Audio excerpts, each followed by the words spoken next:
हरे कृष्णा। सभी भक्तों का स्वागत है कृष्णा डिवोशन यूट्यूब चैनल पर। आप सभी श्रवण कर रहे हैं श्री कृष्ण की कथाओं को पूजा कृष्णा दासी के द्वारा। हम श्रवण किया है हमने पिछले एपिसोड्स में कि दर्जी को किस प्रकार से धन्य किया दर्शन देकर श्री कृष्ण ने, और सुदामा माली जो कि 11 वर्षों तक श्री कृष्ण का नाम जपता रहा, उनके घर में जाकर, जो कि बंद गली में था, और श्री कृष्ण ने मथुरा में उनके घर जाकर सुदामा को भी दर्शन दिए और उनको भी जीवन धन्य किया। आज हम कथा श्रवण करेंगे कुब्जा जी की। तो आज का भाग 192 शीर्षक है जब कुब्जा को भी अपना बनाया श्री कृष्ण ने। तो आइए श्रवण करते हैं प्यारी सी कथा। सभी भक्त श्री कृष्ण के इन कथाओं में, इन लीलाओं में, रस के समुद्र में डूबते जाएं और श्री कृष्ण के मानसिक अवलोकन करते जाएं। भुवन सुंदर श्री कृष्ण ने आवाज लगाई, ए सुंदरी। यह सुनकर ग्वाल बाल हंसे, मथुरा में भी आकर ठिठोली करने लगे। कृष्ण को कहते हैं, स्वभाव क्या नहीं तेरा। अब आगे जिसको सुंदरी कहा था उसने पीछे मुड़कर देखा। उसे ये सुंदरी शब्द व्यंग्य नहीं लगा। ये शब्द उसके हृदय में प्रवेश कर रस घोल रहा था। कन्हैया पास में जाकर उससे सटकर पूछते हैं, तुम्हारा कौन है? आगे से कुब्जा जवाब देती है, कौन होगा मेरा? आप देख नहीं रहे, मेरा कुबड़ निकला हुआ है। मैं सिर उठाकर चलती भी नहीं, क्योंकि सब मेरा मजाक बनाते हैं। कोई तो मेरी तरह चलने का स्वांग करते हैं, तो कोई मेरे लिए कुछ भी बोल देते हैं।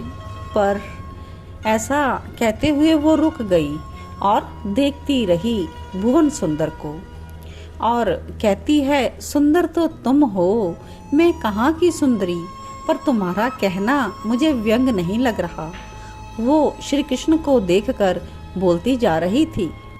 श्री कृष्ण ने कहा, मुझे तुम्हारा हृदय सुंदर लगा।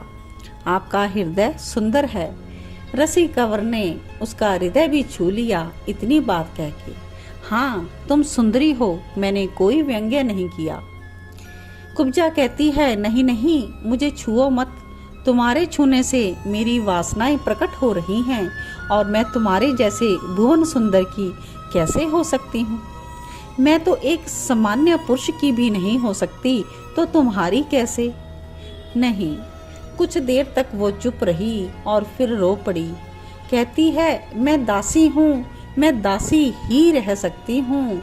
तो भुवन सुंदर पूछ रहे हैं, किसकी दासी हो?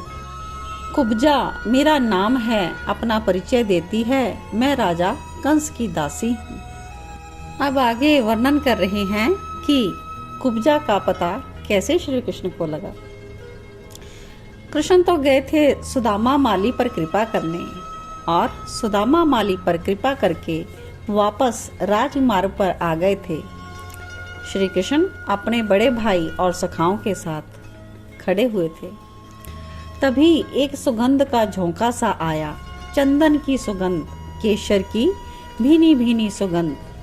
तो श्री कृष्ण इधर उधर देखने लगे, ये सुगंध कहाँ से आ रही है?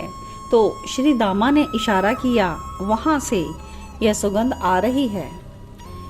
एक कुबड़ी सुंदर तो थी, केश उसके लंबे घुंघराले गोर वर्ण, पर बेचारी कुबड़ निकला हुआ था उसका। विधाता ने सुंदरता तो दी, पर कुबड़ देकर सुंदरता को ही बिगाड़ दिया था। हंसी कर रहे थे लोग, बचपन से ही इसे कुबड़ था, पर इसे शायद अब आदत हो गई है, इसलिए ये किसी की ओर देखती ही नहीं।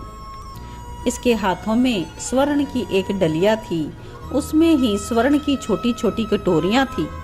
सुगंध उन्हीं में से आ रही थी, क्योंकि किसी कटोरी में चंदन का लेप था, किसी में केसर का, तो किसी में गुलाब का अर्क रखकर चल रही थी। ये सब अंगराग था। अंगराग लगाकर जिससे सुंदर बनाती होगी ये लोगों को, कन्हैया मन ही मन सोचते हैं और मुस्कुराते हैं, और अपनी चाल तेज करके पहुंच जाते हैं उसके पीछे। इसीलिए श्री कृष्ण ने पुकारा था, ए सुंदरी। तो अब यह कह रही है कुब्जा कि मेरा दुर्भाग्य है कि मैं राजा कंस की दासी हूँ, अंग राग लगाती हूँ मैं उसको। यह वह श्री कृष्ण की ओर देखकर बोल रही थी। हे भुवन सुंदर, मेरे मन से हीनता को निकालने का जो आपने प्रयास किया है ना, उसके लिए धन्यवाद। मैं आज तक कभी इस तरह किसी से बोली नहीं। मैं सिर झुकाकर ही चलती थी, नीचे दृष्टि करके ही बोलती थी, पर आपने मुस्कुराए। फिर श्री कृष्ण उसके हाथों को पकड़ा। कुब्जा कहती है, आप ऐसे छूते हैं तो मुझे असीम आनंद की अनुभूति होती है। और फिर एकाएक बोली, आप कहें तो मैं आपका श्रृंगार कर दूं? तो तोते सुंदरी कही काहे कहताई है, मन सुख ब्रजभाषा में बोला। तो सब सखा हंसे और कुब्जा पूछ रही है, ये आपके सखा क्या कह रहे हैं? कछु नए कह रहे, तू अब जल्दी सजा दे हमारे या रसिया को। ग्वालों की बातें कुब्जा कुछ कुछ समझ रही थी। तब श्री कृष्ण बोले, हमारी बातों का बुरा मत मानना, हम ब्रजवासी हैं, ऐसे ही सहज बोलते हैं। पर कुब्जा क्यों बुरा मानने लगी?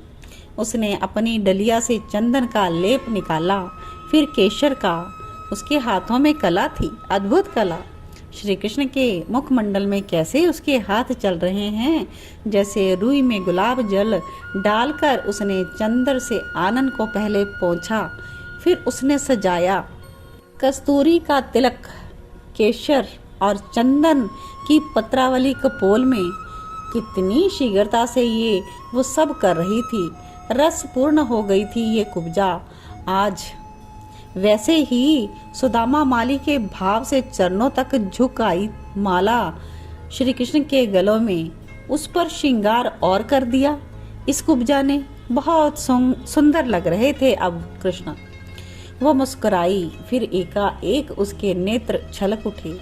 भाव में डूबकर बोली, मेरी कला आज धन्य हुई। कहाँ मैं कंस का श्रृंगार करती थी और कहाँ आप। हे भुवन सुंदर, मैं कहना तो बहुत कुछ चाहती हूँ, पर मेरा ये कुब्बड़ मुझे कुरूप बना देता है, और आप तो सौंदर्य के अपार सिंधु हैं। ये कहते हुए सब सखाओं से पूर्व बड़े दाऊ भैया को भी चंदन लगा दिया इसने, और अब वो जाने लगी। फिर पीछे से वही रस से भरी वाणी कानों में गूंजी, रुको ऐ सुंदरी रुको। वो मुड़ी नहीं इस बार। मैं आपको देखूंगी नहीं, बताइए मुझे क्यों रोक रहे हो? तुम ऐसे ही खड़ी रहो। ऐसा कहते हुए श्री कृष्ण ने उसे पास में जाकर पकड़ा। एक हाथ कुब्जा के कमर में, दोनों चरण उसके पैरों में, और एक झटका, ओहो, चित्कार निकला कुब्जा के मुख से। और वो तो पूछो मत। राज मार्ग में लोगों की भीड़ खड़ी है, सबने देखा। कुब्जा कहती है, मैं ठीक हो गई। कुबड़ी कुब्जा को सुंदर बना दिया श्री कृष्ण ने। उसका कुबड़ चला गया। हाथ पकड़ लिया श्री कृष्ण ने कुब्जा का, और कुब्जा बोली, चलो अब मेरे घर चलो। श्री कृष्ण हंसे, कहाँ घर? नेत्रों से अश्रु बहने लगे कुब्जा के, आनंद के अश्रु। हे भुवन सुंदर, अब मैं सिर्फ आपकी हूँ। आपको मेरे साथ चलना ही होगा मेरे घर। मैं आपको छूना चाहती हूँ। मैं आपको अपना सब कुछ अर्पण करना चाहती हूँ। भुवन सुंदर, मेरे घर चलिए। कुब्जा हाथ पकड़कर अपने घर ले जाने लगी। श्री कृष्ण ने अपने कोमल कर कुब्जा के सिर में रखे। कहते हैं, तुम्हारी तपस्या थी सुंदरी, तुमने मुझे चाहा था, इसलिए ही मैं तुम्हें मिला हूँ। जाओ, मैं तुम्हारे पास आऊंगा। राजा कंस का वध करके अवश्य आऊंगा। कुब्जा को सुंदरी बना दिया था श्री कृष्ण ने, और उसे भेज दिया उसके घर। ये कुब्जा अब श्री कृष्ण की महारानी बनेगी। उद्धव ने विदुर जी से यह संवाद कहा,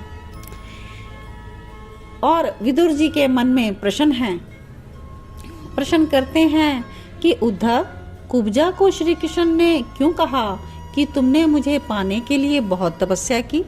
इसने कौन सी तपस्या की थी? तात, ये कुब्जा कोई और नहीं, रामायण की पात्र शूर्पणखा ही तो है। उद्धव हंसे यह कहते हुए और विदुर जी चौंके। तो आज के लिए इतना ही। कल के एपिसोड में हम श्रवण करेंगे कि कुब्जा कैसे पिछले जन्म में शूर्पणखा थी और कैसे शूर्पणखा से कुब्जा बनी।